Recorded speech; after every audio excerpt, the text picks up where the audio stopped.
AkronHipHop.com, reporter, newspaper, online.com, and hard copy. This cat Israel with Akron Local News. Honest, fair, black everywhere.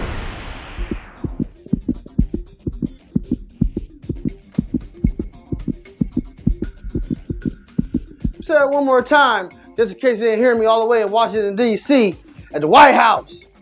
Honest, fair, black everywhere.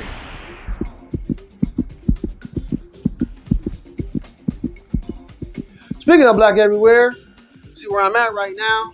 At the office. Now we're going to do a special news break for today.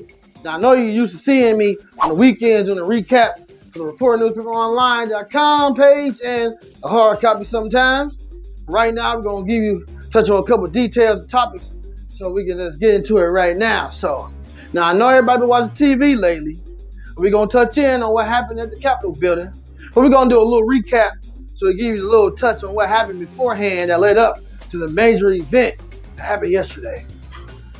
Now, President Donald Trump had a Save America rally.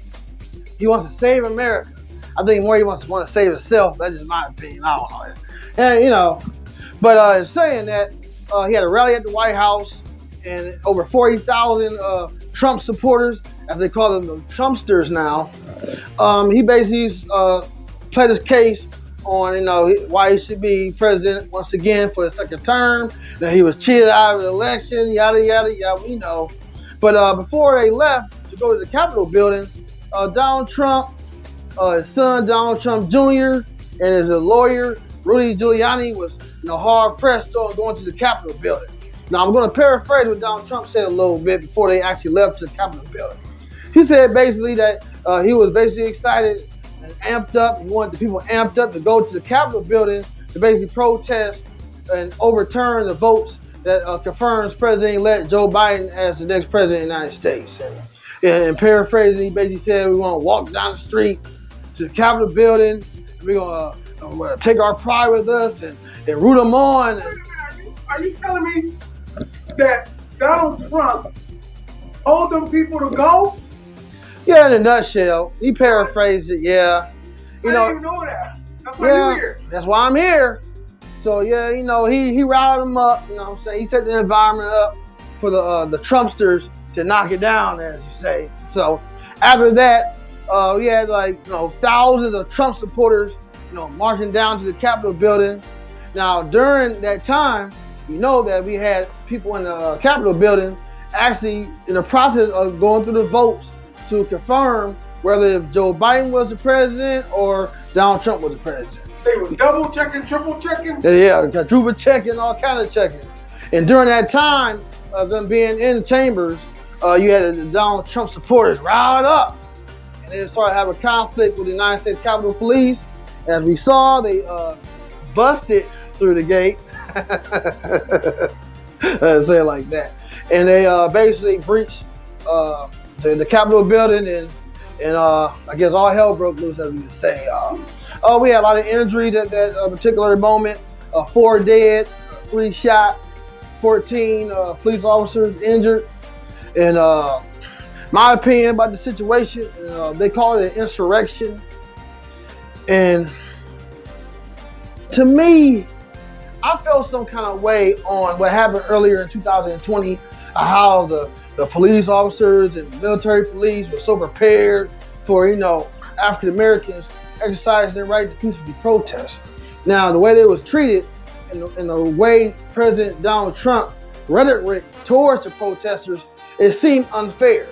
You know what I'm saying? There really wasn't no seem about it. It felt like it was a double standard. How when black protesters protest, we get dogs sticked on us, water hoses, batons, tear gas. But when you have protesters invading the Capitol building, which is a felony, by the way they what they did, they had firearms, we're not allowed to have firearms or government property, and the way they were just invaded, with hardly any resistance, was very troubling to see. And hopefully they have a committee soon, a federal committee, and investigating what happened at this moment, and investigate who all is involved and who's responsible, and to make sure that these atrocities never happen again. across the board. So in saying that, you have any questions or comments, feel free to hit us up on the timeline about that. Right now, we're going to get to the next topic, which is sports. Now, I don't know if you heard lately, the Cleveland Browns in the playoffs, baby. You know what I'm saying? Shout out to the Browns, man. You know what I'm saying? 18 years. That's a long time, man. Man, that's like a baby up to, being grown, getting kicked out the house. You know what I'm saying? Going to college, hopefully. But just recently, the Cleveland Browns championship aspirations took a severe hit when the Browns head coach, Kevin Stefanski, 2 other assistant coaches, and 2 players tested positive for the coronavirus.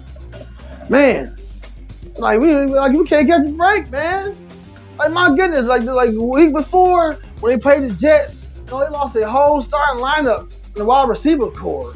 And also, for this particular playoff game, they might possibly lose, Hollywood Higgins, too, which is huge. He's been making big plays on the field. And I feel like Baker Mayfield, he needs all the weapons he needs, for this playoff game against the Pittsburgh Steelers.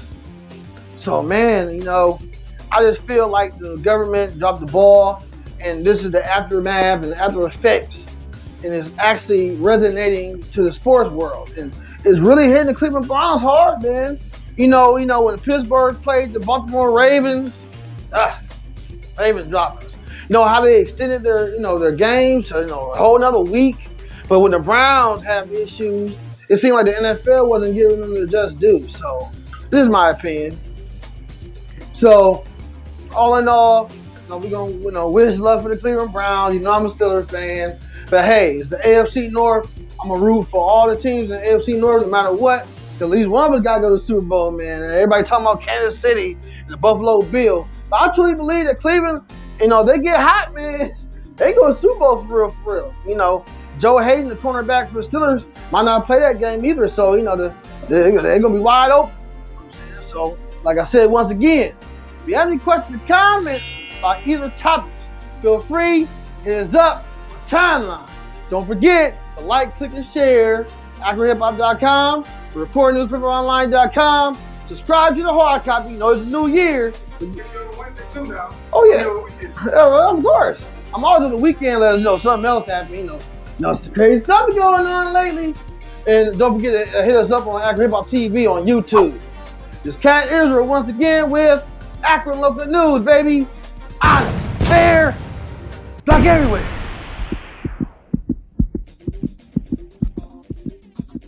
Except at the Capitol building, because, nobody was there, I'm just saying. Well, one guy, but we ain't going to tell him to see him.